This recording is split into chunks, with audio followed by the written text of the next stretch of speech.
You don't want that getting down into the manifold and into your engine.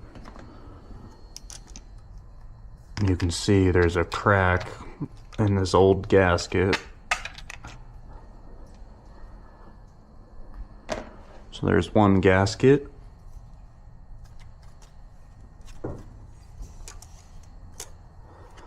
Spacers being a little difficult.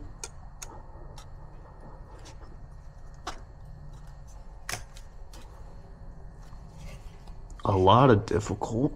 Let's go to the other side.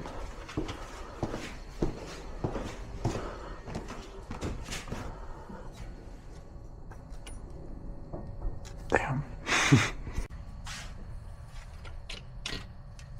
So we've got our spacer off. A little messed up, but that's why we got a new one. And then we'll pull this